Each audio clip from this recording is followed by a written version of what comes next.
बुमराह और 2 कुलदीप के और 2 बुमराह के जो ओवर्स थे उन्होंने दोबारा पकड़ लिया।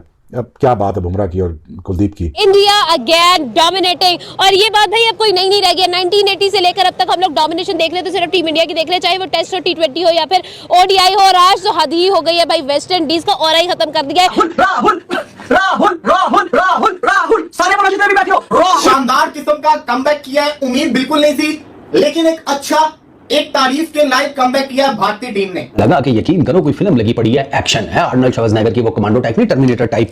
मतलब दे मार 4.5 बैटर्स आ रहे हैं, धो रहे हैं, बॉलर्स आ रहे हैं, विकेटें ले रहे हैं। The special day is that India have defeated, well not defeated, India have completely and absolutely annihilated. उनका टीम वर्क जो है वो उनको जितवा रहा है। अब उनका एशिया कप देख लें, अब चैंपियंस ट्रॉफी देख लें, अब उससे पीछे 23 के वर्ल्ड कप की तरफ चले जाएं, फाइनल तक इंडिया गया था, तो they are unbeatable. KL Rahul is rising it again once again. यार क्या बंदा यार ये KL राहुल, यार क्या नर्व्स हैं इसके पास, क्या कंट्रोल है, क्या बॉलिंग की है जसप्रीत बुमराह और मोहम्मद सिराज ने वेस्ट इंडीज के आगे, और वेस्ट इंडीज को भाईजान सिर्फ और सिर्फ एक कम टोटल पे ऑल आउट कर दिया है। In total domination, like you mentioned in your intro, all 3 aspects of the game: batting, bowling, fielding. हमने वेस्ट इंडीज को बहुत पीक पे दिखा है, खेले उनके अगेंस्ट। लेकिन ये जो कामरान ने बात की है कि हम कैसे वेस्ट इंडीज की बात कर रहे हैं, हमारा तो खुद वही हाल है।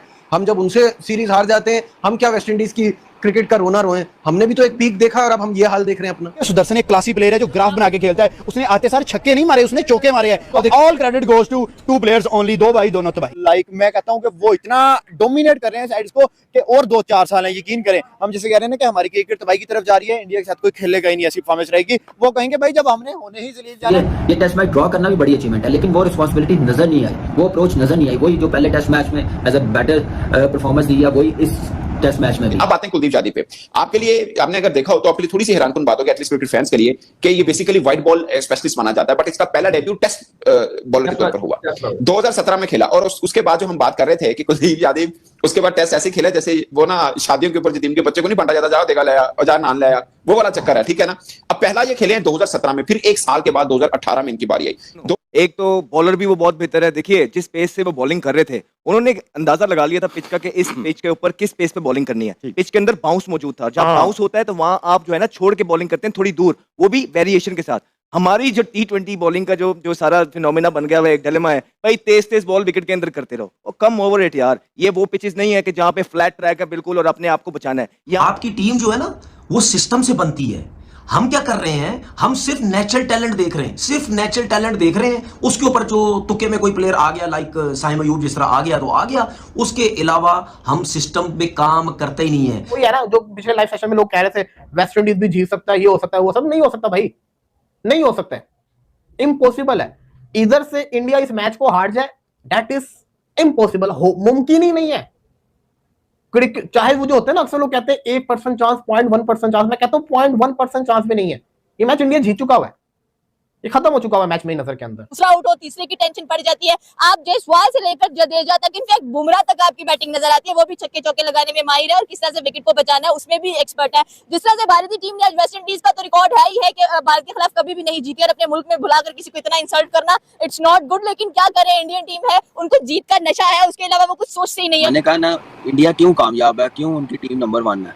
उनके प्लेयर यार, मैं बार बार कहता हूँ कि वो बाहर इतनी ज्यादा लीग्स खेलते ही, बल्कि खेलते ही नहीं अपनी लीग के अलावा, वो अपनी सारी डोमेस्टिक क्रिकेट खेलते हैं जो भी अवेलेबल हो। उनका सिस्टम बना हुआ है, इसलिए आप देख लें टॉप क्लास टीम है, तो यही कामयाबी है। तो हम लोगों को भी सोचना पड़ेगा, हमारी मैनेजमेंट को, कि हम लोग इन लड़कों को देना है NOC, कौन सी लीग खिलानी है, ये बड़ा सीरियसली अब सोचना पड़ेगा। हमारा शाहीन अफरीदी हो गया या जो भी फास्ट बॉलर है, वो उस तरह विकेट क्या पेस भी नहीं लेके आ सकते इन पिचेस के ऊपर। बट आप देखो जसप्रीत बुमराह की 16-17 की एवरेज है इंडिया में, ठीक है, और मोहम्मद सिराज भी देख लो डोमिनेट करता नजर आया आज। और ये चीजें होती हैं, ये बिग डिफरेंस होता है कि अभी वो 28 को फाइनल खेल के आ रहा है बुमराह। ये बड़ी टीम की और बड़े प्लेयर्स की निशानियां होती हैं, ठीक है। जब आपने सिस्टम पे काम करना होता है ना, तो राहुल द्रविड़ जैसा बंदा जब आता है ना, उस माइंडसेट का बंदा, उस तरह मेहनत करने वाला बंदा, उस तरह मैरिड का बंदा, उस तरह बंदा जिसने कोशिश की है, हो ठीक है। इन जैसे लोग जब आते हैं ना, मुझे बहुत अच्छी तरीके से याद है कि जब अंडर 19 की टीम खेल रही थी, अंडर 19 का वर्ल्ड कप, तो बड़ा अच्छा राहुल द्रविड़ ने बोला कि मुझे नहीं पता कि मेरी टीम फाइनल जीते या ना जीते, मुझे इसकी परवाह नहीं है,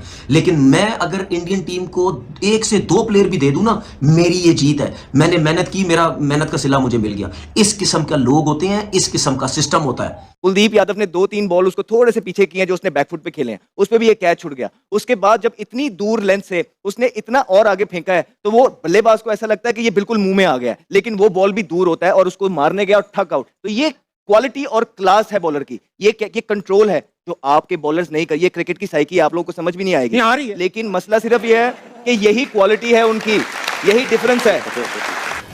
पाकिस्तान में क्रिकेट क्या प्रोपोगेट होती है? सबसे पहला मसला ये है कि आप लोगों को क्या बता रहे हैं, क्या लोगों को सुना रहे हैं। पाकिस्तान में गुज़िश्ता 11, 12, 13, 14 वर्ष से लगभग एक लफ्ज़ है पावर हिटिंग के नाम पर, जिसके ऊपर पाकिस्तान की बैटिंग का बिल्कुल आपकी बुनियादें हिल गई हैं। ठीक है, पावर हिटिंग बैटिंग का एक हिस्सा है, पावर हिटिंग बैटिंग नहीं है, वो इसका एक हिस्सा है, जुज़ियात है, टूल है, उसका एक डॉट है जो आप कनेक्ट करते हैं तो बैटिंग करते करते वाइल आपको पावर हिटिंग की जरूरत पेश आती है, आप करते हैं। अब बैटिंग छोड़ दी गई है, पावर हिटिंग शुरू कर दी गई है। मतलब जिस इंटेंट से टीम इंडिया खेला ना, यकीन करो दुनिया की इधर कोई भी टीम होती ना, एक दिन में, और वो भी टेस्ट मैच के एक दिन में, आप एक टीम को ऑल आउट भी कर रहे हो और खुद आप T10 वाली क्रिकेट खेल रहे हो। लिटरली टेस्ट क्रिकेट में कम से कम इंग्लैंड बेसबॉल खेलता है, समझ आती है, लेकिन इस तरह के इंटेंट के साथ आके खेलना, तो हमारा तो यही नहीं चलता है ना। आप ये देखो कि इंडिया की जो क्यूरेटर है उसका दिमाग चलता है कि मैं अपने प्लेयर्स को किस तरह सेव करूं। अगर इस पिच पे क्यूरेटर की क्या बात है बासित भाई, उसको इंस्ट्रक्शन मिली होगी ना, वो अपनी मर्जी से अरे नहीं बना यार। आप कैलकाटा वाला जो क्यूरेटर है वो नहीं मानता कैलकाटा राइडर की बात, नाइट राइडर की, वो तो मैं अपने मतलब क्रिकेट बनाऊंगा। हाँ, ये तो बीसीसीआई के अंडर आते हैं ना, जो आपका प्लान दिया जाएगा आप ऐसे ही बनाओगे ना। अरे मेरे शहजादे, आप समझ नहीं रहे कि बीसीसीआई वालों ने बोला तो बनाने वाले को तो दाद दोगे या नहीं दोगे? दाद देंगे, बिल्कुल दाद तो देंगे। आप ये बताओ ना कि अगर आप बोल दे तो ऐसी पिच बनाओ, हमारे यहाँ तो पंखे लगा दिए जाते हैं, एक टेस्ट मैच की पिच पे दूसरा टेस्ट मैच हो जाता है। ये सोच है हमारी। यार मैं क्या बोलूं, जिन क्यूरेटर को पिच बनाने नहीं आती वो हेड क्यूरेटर बने हुए पाकिस्तान के।